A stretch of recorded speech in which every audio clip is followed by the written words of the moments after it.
자, 저희가 지금 이제 뭐 참. 국회에서도 이제 여러 의원들이 많이 질문도 하고 했지만, 예. 우리가 이제 우려하는 게, 근데 과연 진짜 이 21세기 이 대명천지에 정말 또다시 과거와 같은 그런 군의 어떤 불순한 움직임이 있을 수가 있는 건지, 사실은 뭐 민주당 의원들께서 또는 뭐 시민단체나 언론에서 그런 우려를 제기하지만 사실은 반신반의거든요. 진짜로 저는 가능성 없다고 봐요. 그러니까 그런 이게 일이 계엄이라는 가능성은 지금 군 시스템에서 과연 계엄이 일어날 것이냐, 저는 아니라고 보는데 예외 조건이 있죠. 남북 간의 무력 충돌. 그러니까요. 예. 명분이 이제 생기는 거죠. 네. 그때는 지금 뭐 김용현 후보자도 얘기했고 신원식 장관도 얘기했어. 우리 군은 리더들이 지휘관이 지시한다고 총구리를 내부로 돌리느냐, 그건 못할 거다. 저 전적으로 동의해요. 하지만 왜냐하면 군지휘관들은 명령에 대한 위법성을 요즘은 판단하거든요. 네. 그래서 박정훈 단장 같은 분도 나오는 거잖아요. 그러니까 명령에 대한 위법성을 판단하기 때문에 아마 계엄을 국내 정치적 혼란으로 계엄이 일어난다고 그러면 동조하는 사람은 없을 거예요. 하지만 남북 간의 무력 충돌은 다른 거죠. 남북 간의 무력 충돌이 국내를 안정시키고 북한에 대해서 응징한다는 차원에서 봤을 땐 계엄 명분이 생기죠. 계엄 명분이 생기면 군지휘관들은 위법성을 따지지 않죠. 그렇죠. 그대로 고죠. 그래서 지금 현재 보면 우려스러운 거는 그 인사적으로 우리 2017년 계엄 문건에 따라서 인사적으로 이제 완결성을 갖췄어요. 이제 뭐 지휘관들은 방첩사령관, 충암고, 합동수사본부장이 되잖아요. 계엄사령부 하에서. 네. 그다음에 777 사령부 도감청을 하잖아요. 서울에 보시면 아시겠지만 네. 우리 반란군을 진압하기 위해서 막 움직이잖아요. 군이 동원되잖아요. 근데 그러니까 뭐 거기서 다 듣고 있으니까. 네. 다 그래서 이걸 듣고 나서 회유, 설득, 협박 이게 이루어지잖아요. 그래서 진압군이 출동 못하게 만드는, 그게 이제 37 부대가 그 역할을 담당할 텐데 거기 충암고. 그다음에 대통령을 대통령에게 계엄령을 건의할 수 있는 행안부 장관, 국방부 장관 충암고.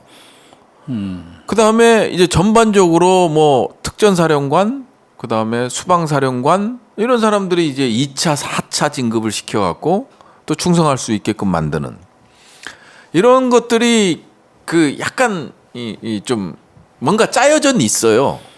이거 상당히 이례적인 현상이거든요. 그러니까요. 지금 언급하신 그런 직책만 이렇게 늘어놓고 보면 이게 정말 뭐 하나같이 요직이고 유사시에 네. 이 사람들이 상당히 힘을 쓰는 자리잖아요. 군 정보를 휘어잡고 있는. 그러니까 37만 하더라도 뭐 평상시에는 네. 대북 사실 감청이 주 업무잖아요. 네. 근데 이제 계엄이 되면 이게 이제 국내로 돌리면 되는 거죠. 돌리면 된다. 그대로 그 기능과 뭐 장비나 그리고 이제 방첩도 감청의 기능이 있거든요. 방첩사.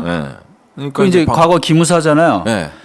그게 보안사, 기무사, 안보지원사, 방첩사로 가는데 여기도요 보면 방첩사도 보면 실질적으로는 이 방첩사가 어떻게 변질됐냐면요. 박정희 때부터 변질된 거잖아요. 뭐냐면 박정희가 5.16 쿠데타를 통해서 정권을 장악하면서 군들이 자기를 또 이제 쿠데타를 통해서 축출해낼 수 있잖아요. 네. 그래서 이 청와대에 직보하고 할 수 있는 라인을 구축해 놓은 거예요. 그걸 잘 활용했죠. 전두환도 마찬가지고. 자기가 12.12 사태를 통해서 했기 때문에 이런 그 기무사를 잘 활용했어요. 방첩사를. 그러다 보니까 국방부 장관이나 국군하고는 결이 다른 사령관을 앉혔단 말이에요. 국방부 장관이나 육군 총장의 일종의 명령을 따르는 친구가 아닌 예. 청와대를 직보할 수 있게끔 만들면서 약간 견제하는 그런 시스템이었거든요. 지금까지 그게 쭉 유지되어 왔어요. 그러면 뭐 국방부 장관이나 뭐 육군참모총장이나 뭐 예를 들어서 군인들이 쿠데타를 도모하고 있다. 그러면 각 부대에 다 나가 있잖아요. 네. 그럼 이제 이걸 보고를 받고 이거를 청와대에다 보고하는 거죠. 그런 역할을 했었는데 이번에 처음으로 문재인 정부 때조차도 그렇게 해왔는데 처음으로 충안고가 딱 결합되는. 그러니까 최소한의 어떤 견제 역할 그런 것들이 좀 있었다는 거 아니에요. 군내 어떤 그런 네. 쿠데타를 미리 사전에 네. 예방하고. 네. 근데 이것이 어떻게 보면 이제 좀 사적인 인맥으로 연결되는 걸로 일단 보이는 거잖아요, 그죠? 예. 그건 뭐 부인할 수 없는 사실이니까. 그러니까 그 방첩사령관 합동수사본부장 계엄 때 합동수사본부장이 얼마나 그 무소불위의 권력이에요. 그러니까 영화 서울의 봄하고 그 지금 제가 아까 봤다는 그 아니 행복의 나라 보니까 모든 거를 다 하고 있어요. 검찰, 뭐. 그다음에 경찰, 국정원까지 다 합동수사본부장이 장악하잖아요. 다 장악하죠. 예. 그러니까 어마어마한 자리예요 거기. 자, 그럼 국회의원들은 어떻게 됩니까? 지금 그 국민의힘에서는 자꾸 이제 그 법을 들먹이면서 아니 그거 말이 안 된다. 계엄을 설사 뭐 선포를 해도 제적 과반수 이상으로 해산 요구하면 계엄 해제를 요구하면 해제해야 된다. 민주주의 국가에서. 근데 왜 자꾸 그런 엉뚱한 소리를 하냐 뭐 이런 반론을 펴요. 네. 그러니까 뭐냐면 체포조가 있잖아요. 그 부의원님 제일 먼저 이거 그렇죠. 체포 대상이 오를 것 자, 같은데.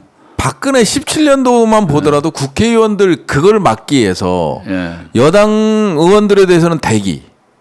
그다음에 야당 의원들은 불법 집회 뭐 이게 기본권이 국민의 기본권이 제한되잖아요. 그럼 무조건 체포. 구금. 그러면 어떻게 과반이 돼요? 그 계획까지 계엄 문건에 다 나와 있잖아요. 그렇죠. 그리고 두 개 대대를 국회에 상주시키잖아요.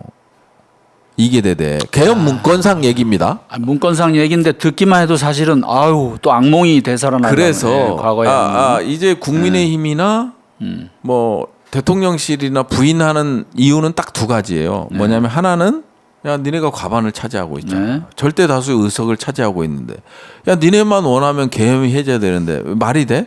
근데 2017년 계엄 문건에 대해서는 설명 못 하는 거죠. 그죠? 또 하나는 뭐냐면 우리가 위법성을 따지지 않는다.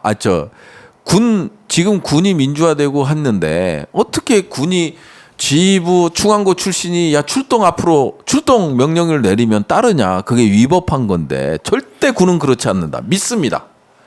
근데 무력 충돌은 다르다. 그 제가 페이스북에 써갖고 막 논란이 되기도 하고 그랬어요. 예전에 통일 시나리오로 해서 썼던 게 저는 계엄은 그 시나리오대로 갈 거다. 아니면 계엄은 지금 국내 정치적 혼란만으로 뭐 윤석열 대통령의 지지율이 뭐 바닥을 치면 10%대로 떨어지고 뭐 탄핵 뭐 상황이 발생하고 뭐 소요가 일어나고 이런 걸로 군이 나서진 않는다. 다만 외부 상황, 외부 상황이 북한 변수가 중요하다. 그래서 이 주장하는 것들이 국민의힘이나 대통령실이 주장하는 것들이 일면 타당해 보이지만 여기에 북한의 도발이라는 새로운 변수, 무력 충돌이랑 새로운 변수가 들어왔을 땐 완전 달라진다. 그 말씀을 드리고 싶어요. 그래서 계엄이라는 것이 우리가 생각하는 국내 정치적 혼란, 정권을 좀 더 연장시키기 위한 이런 것들은 잘못된 분석과 예측 같고요.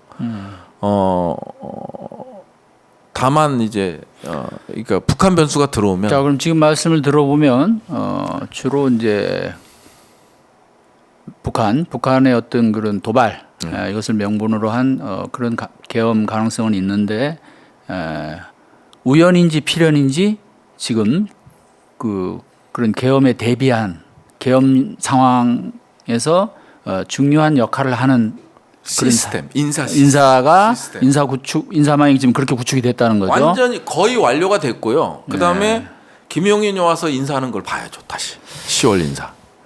얼마나 보강이 될지.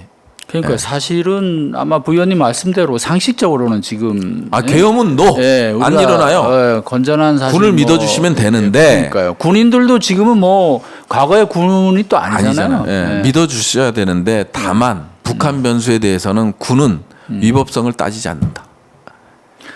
근데 지금 뭐 오물풍선 공격을 계속 해대고 있는데 네. 그 아주 뭐 그거를 예상이라도 한 것처럼 지금 용산으로 다 옮겨가지고 그냥 다들 날벼락을 맞기 좋은 그런 터잖아요 지금. 그렇죠. 네. 심지어 대통령실 위에까지 지금 날아오고 있는데 이거 반드시 한번 충돌이 일어날 것 같은데 어떻게 보세요? 아니 저는 네.